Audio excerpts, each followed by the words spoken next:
Alright, morning Broncos country, how are y'all? Of course, this is obviously Broncos talk, and hopefully y'all enjoyed your Victory Monday. I guess we could call this Victory Tuesday as well. Fuck it, it doesn't have to be just one day, it could just be throughout the week, at least until we get ready for the Cleveland Browns on Monday night. But nonetheless, I just wanted to get back on things here because we definitely have some things to talk about regarding the team. But a little interesting nugget that seems to have broken sometime within the last X amount of hours.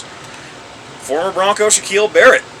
This is really, really interesting because he did announce his retirement, I believe, earlier this season or before the season started. I'm not really sure exactly when it was, but apparently he's applied for reinstatement, and if that actually goes through, man, that's really going to be something else.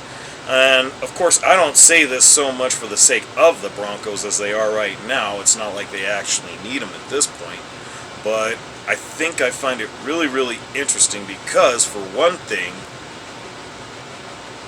plenty of defenses out there could use his help right now. I mean, I think we could start with the obvious one in the Baltimore Ravens. Actually, both the teams from last night, and the Ravens and the Chargers, probably could use some edge rushing help. And especially the Chargers, because Khalil Mack hasn't been the same. And in all honesty, I really don't know how to name too many of their other defensive threats aside from Bosa, Derwin, and Asante Samuel Jr. I mean, I'm sure they got a couple of other pieces, but again, I just don't know them off the top of my head. Like I said, I can't name more than just those guys right now.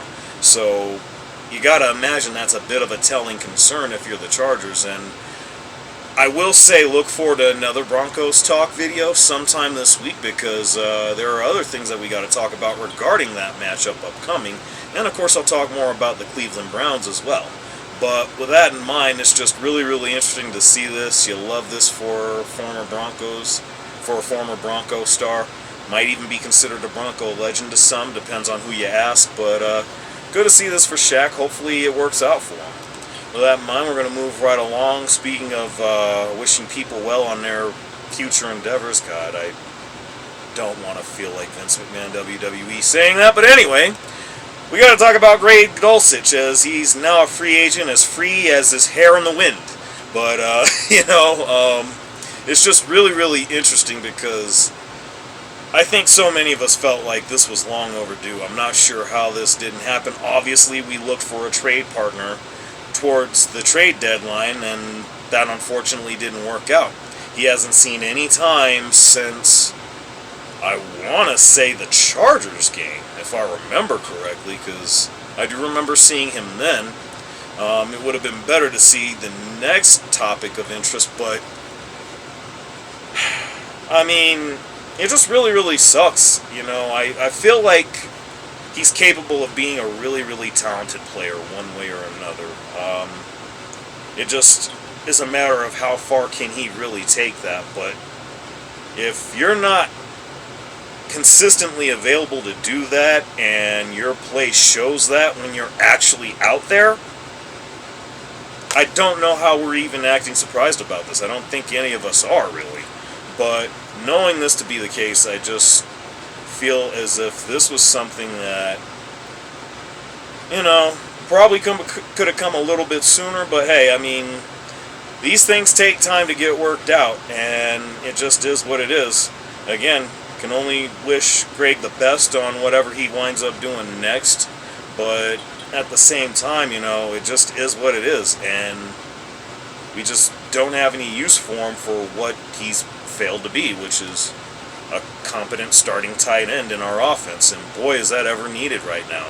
Granted, we've gotten better tight end play collectively out of, Adkins and, oh goodness, why am I struggling with the name, Lucas Kroll and others, Troutman as well, but they seem to be pretty limited on what they do. So with that in mind, we're going to just jump into the aforementioned next topic of interest. That would be one Donald Parham Jr., former Chargers tight end, interestingly enough. To me, this is really, really intriguing just for the fact that at the end of the day, this is literally akin to what you saw with Sean Payton going back to the Saints days, and specifically Jim and Gran, who, much like Parham, is 6'7", Parham being 6'8", 6'9", I think.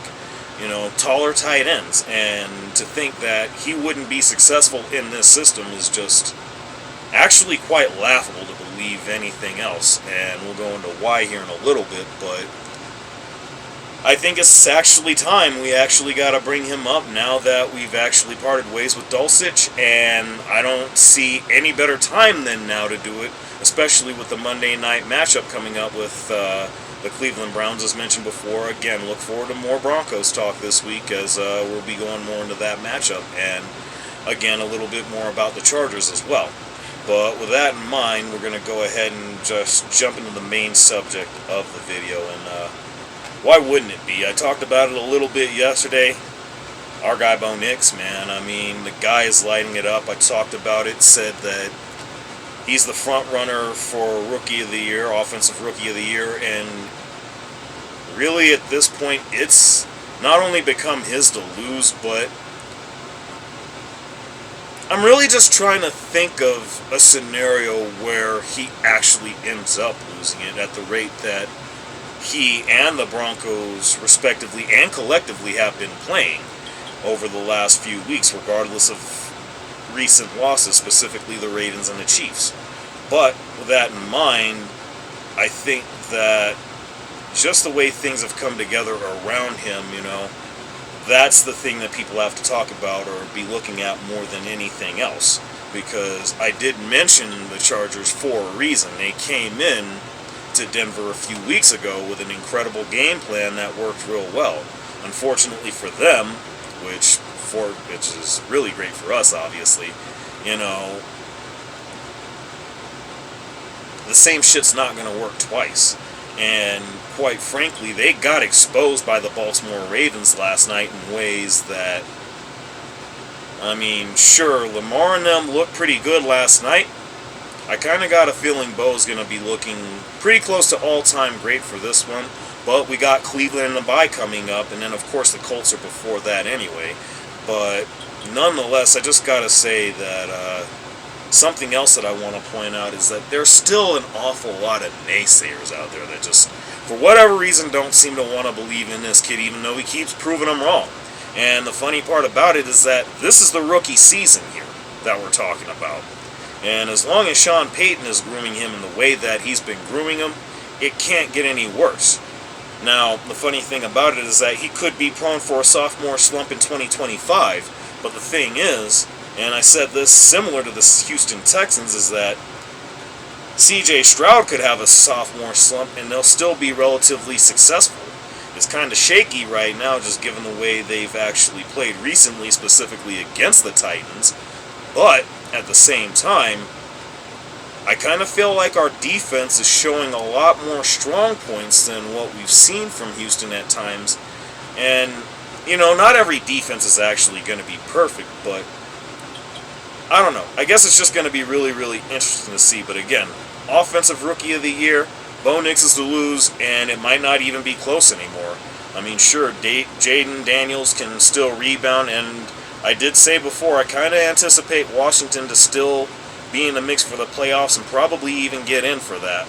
But right now, this is about our playoff standing, and we're looking pretty good right now. Could be a little bit better. Would have liked to have avoided the Chargers and probably even the Steelers loss, but it just is what it is, and that's pretty much all we can say there. So with that in mind, I'll leave it there. Let me know what y'all think. How hyped are we for the Cleveland game, you know?